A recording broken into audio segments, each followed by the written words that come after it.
everyone, and welcome to another super exciting edition of Real China. Now this week we're going to be taking a break from men, so to speak, to focus on a lady, a hot lady I should say, who happens to be an actress, director and writer. So when she wants to appear in a movie, I guess she only has to sleep with herself. But who is this mega talented hottie? Editor, let's see the face. If you don't know her name, well, it's Xu Jinglei. Okay, it probably doesn't mean very much to you, but here in China she's a genuine megastar. In fact, her blog is actually the most widely read blog on the whole of the internet, and it doesn't even feature a single naughty photo. Well, none that I would consider naughty. Not naughty, but certainly hot. Anyway, before Keijin joins us in the studio for Scandal Time, let's take a look at a few of Xu Jinglei's most famous movies. Beauty and brains don't usually go together when it comes to actresses, so we should all be thankful for the life and career of the lovely Xu Jinglei. This Beijing Film Academy graduate has been appearing in movies for almost 15 years and directing for almost 10, and she's still only 37. Her most famous and certainly most successful movie as director, and perhaps as star too, is last year's office-bound rom-com Go La La Go, about a new employee in a Fortune 500 company who must learn how to balance work and romance. It was adapted from the hugely popular novel Do La La's Promotion, which is something of a bible for young women these days in China on how to successfully deal with office politics and ascend the corporate ladder. In her quest for box office glory, Xu Jinglei ditched a lot of the office politics in favor of romance. As such, the story focuses mostly on her budding relationship with Stanley Huang's character, who just so happens to be her boss. Scandalous. One thing that makes Lala stand out from the crowd is her fabulous wardrobe. Let's be honest, she wouldn't even be able to afford a single Jimmy Choo on her salary. But what place does reality have in a movie like this, eh? None, I say. In fact, to boost the glamour factor, Xu actually hired Oscar-nominated costume designer Patricia Field, who even made the aging cast on Sex and the City look good. Despite all the fancy clothes on display, Xu's greatest fashion moment, at least from my perspective, comes halfway through during a beach trip to Thailand. Rather than look like a square, she strips off her clothes and catches some rays in her bra and a tiny pair of shorts. That's one way to impress the locals. From sexy Jinglei to historical Jinglei now, with Peter Chan's super-historical war epic, The Warlords. On the male front, it really is A-list all the way, with Jet Li, Andy Lau, and Keijin favourite Takeshi Kaneshiro taking the three lead roles. The whole thing is set in the 1860s, during the so-called Taiping Rebellion, a 14-year civil war in southern China between the Qing dynasty forces and a bunch of rebels. It was actually one of the deadliest military conflicts in history, with over 20 million people, mostly civilians, dying. That's pretty much the population of Australia. Grim. The three leading men are blood brothers who form an alliance and fight together for glory. But things start to go wrong when Jet and Andy both fall for Xu Jinglei. I can't say I blame them. The biggest question of all, in fact, is why didn't Takeshi fall for her too? Due to his international star power, Jet Li took home a whopping $15 million. That's over 40% of the entire budget. Andy got $6 million, while Takeshi scored a lowly $2 million. I'm not sure how much Xu Jinglei was paid, but I can't imagine there was too much money left over for her.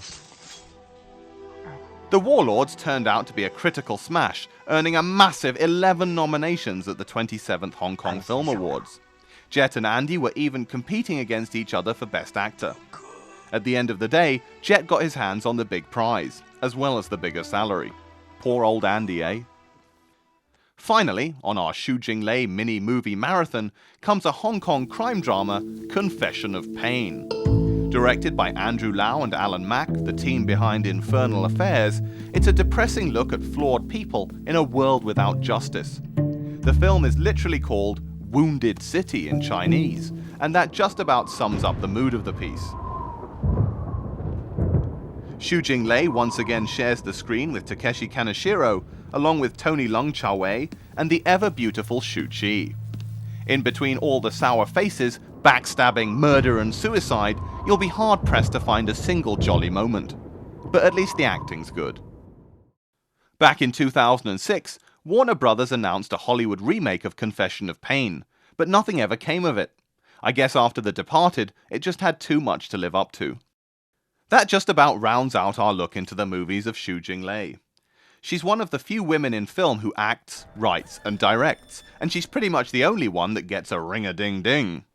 Whatever she appears in, from historical epics to flimsy rom-coms, her beauty and talent always shine through.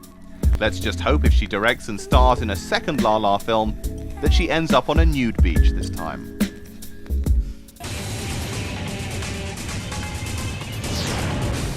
Hello! Hello! Oh my gosh, you just get more mental every I week. am so excited because today we're talking about the hottie Xu Jinglei. Of course. Ring-a-ding-ding. Xu Jinglei. Now, you're probably quite upset because we're talking I about a am lady not. today, Okay. a hot lady. Come on. Okay, but is she one of your role models? Role models? Oh, I have to say, yeah, probably. I mean, she's a director now. Yeah. Oh, do you want to be a director? One day. Yeah, okay, let's look forward to that. Anyway, Xu Jinglei, give us some stories, scandals from her life. I have to say, I mean, she's got this girl next door image, and she has kept her professional career quite, clean, not so much, dirty pictures or anything. What was that? Okay. I don't know, scandal. But she actually didn't want to be an actress to begin with. What did she want to do then? She actually, what we don't know is that she practices calligraphy. Like, Andy Lau does that. I know Really? that. Oh, but what Andy probably doesn't have, there's actually a Jinglei font, a font that's specifically, named So you can go on after to her. like Microsoft Word Yeah. and use the Jinglei font. Yeah, that's I do how that good all the she time. is. Whenever I write letters in Chinese, I do that. I love the Jinglei font. retarded font. But Anyway. the hypocrisy of her talking about Anyway. retarded. But the thing is, Xu Jinglei, she started off like after she did her art. She got. Yes. How did she get discovered as an actress? Well, it was by accident. Like a professor spotted her, and he thought she was going for an audition, and she's like, "Oh wow, I may give this a try." And then she passed like all the tests, became an actress. That's how you ended up on Real China, just hanging around outside the CRI gate, wasn't it? Whatever. Yeah. Don't But, believe him. Anyway, but I have to say, it's very happy that she moved into acting because about 10 years ago, she was named as one of the, what is it, The four Dans. Okay, the four Dans. What is a Dan? Okay, the four Dans are known as, it's referred to the young actress in Chinese opera. So, her, Xu Jinglei, Zhang Ziyi, Zhou Xun, and Zhao Wei. Okay. All four of them became really famous all of a sudden. Around the same Around time. the same time. And they were all really young. Okay, So- but Xu Jinglei, she's the one who started to branch out a bit as a writer, as a director. She's actually doing the whole Orson Welles thing and expanding into different Exactly. regions. The others, I mean, like Zhao Wei, she had a baby recently, so Yeah. she's pretty much out of action. Who's the other one? Zhang Ziyi? Zhang Ziyi, Oh, well, she's just she's taking her busy. top off on beaches, which we enjoy. And who's the fourth one? Zhou Xun. We Xun. spoke about her recently, didn't we? Yeah. But she carries on She doing focuses on film. Acting. she's quirky and cute, but she just does the acting. Yeah. But Xu Jinglei Jinglei, doing she's everything. awesome. Okay. Yeah. Orson Welles, let's not go too far. Okay, well, one day if she expands a bit. Yeah, But anyway. what else about her in terms of romance then? Romance, well, she's dated, a few actors perhaps, but not so much exposed in the media. But recently, I mean, the film that she directed last year, Go La La Go, that was a huge success, Yeah. right? Huge commercial film. But the leading man, Stanley Huang. Oh, yes, yes. Oh my gosh. Do you like he him? Is just so. Is he dreamy? He is so dreamy. Okay. He's just hot. I'm sorry. You are starting to sweat a lot now, lady. Anyway, whew, But the thing about they were on the Stanley, cover of they every were everywhere. magazine. But Stanley, I've got to say, Stanley has this like face like a thug, like he's Yeah. just going to beat you and up. bad boy look. He does. He has that terrible look. I made my hair go a bit crazy then when I did the Stanley thing. But Stanley looks like a thug. But when he's with Xu Jinglei, he looks like a family man. He does. They complement each other so Yeah. well, I think. And that's why the photo shoot looked so convincing. And we weren't sure if they were promoting the film, or were they dating. So that was the big Well, scandal. I mean, right? it's never a surprise, like in Hollywood or in any movie set, when people who play lovers end up as lovers in real life. Yeah. I mean, just look at the new Spider-Man, Andrew Garfield. He's with Right. Emma Stone now. No, he is not. Oh, the face of jealousy. Look at that. No, can we he's look at the not. face of No, jealousy? Oh, it can't be. That's just a rumor. Okay, well, Anyway. if it makes you happy, it's just a rumor, but it's true. Anyway. Anyway, Yeah. so who else has she had a potential relationship with? Well, this is a silly one, but a few years ago, Jackie Chan. I don't think it happened. I mean, come on, Well, Jackie Chan and Xu Jinglei. Are you serious? He's old enough to be her grandfather. It was just a friendly kiss And goodbye, literally, and- Jackie is tied to everyone, isn't he? Yeah. I think I read last week that Jackie was with you. No! Oh, what? Of course not. Jackie's got taste. Anyway. Oh, brutal! Okay. Oh! You saw that. That's going to go into police evidence. Okay. Anyway, Yeah. so, You're going to end up in a prison cell with Louis Koo. You'd like that. Right. Anyway, Xu Jinglei hasn't really had a music career, has she? No, she's done everything else, but not music. Okay, well, let's wait for her to release some kind of song. Anyway, should we take a look at the top 5 this week? Top 5? Check it out. Jake Gyllenhaal fans are still flocking to theatres to see his pretty face. His movie Source Code dropped from number 1 to number 5 at the box office this week.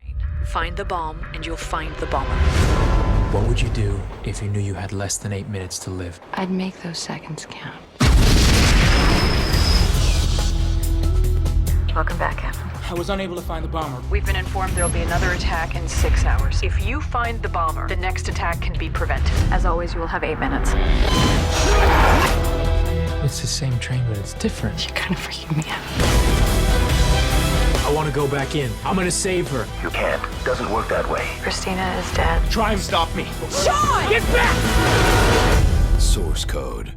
The number 4 spot goes to the kung fu flick My Kingdom.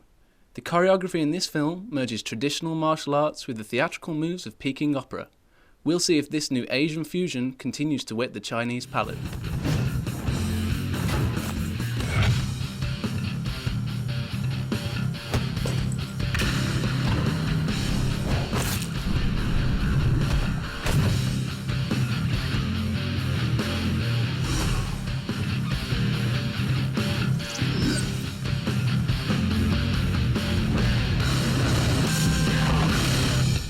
James Cameron's films are usually blockbusters, but his latest scuba diving movie is, well, a dive.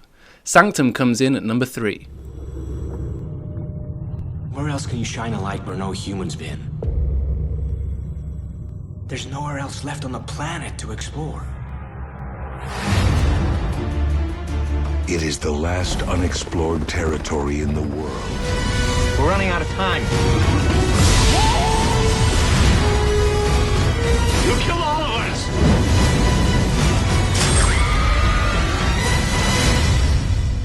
Never give up. No matter what happens, you never, ever give up.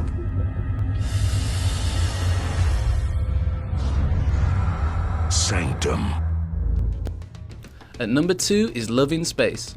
Time will tell if this romantic comedy, set in Beijing, Sydney, and even the moon, will stay high in the sky.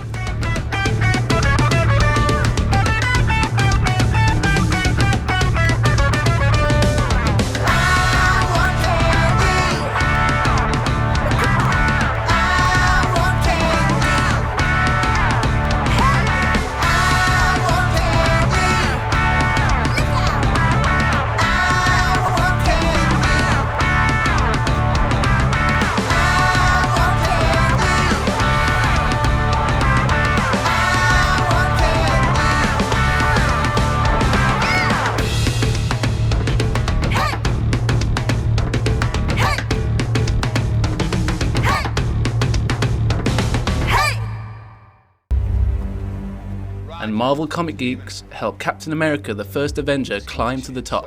The superhero flick takes the number 1 seat this week. Why me? Because the weak men lose the value of strength, lose the value of power. That wasn't so bad. That was penicillin. We are going to win this war because we have the best men. Now, Mr. Stark. Nay, we personally escort Adolf Hitler to the gates of hell.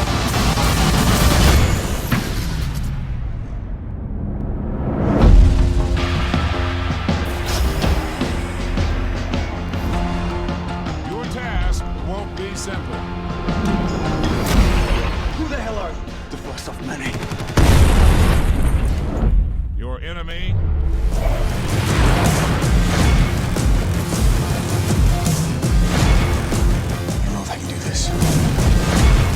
This is why you've chosen.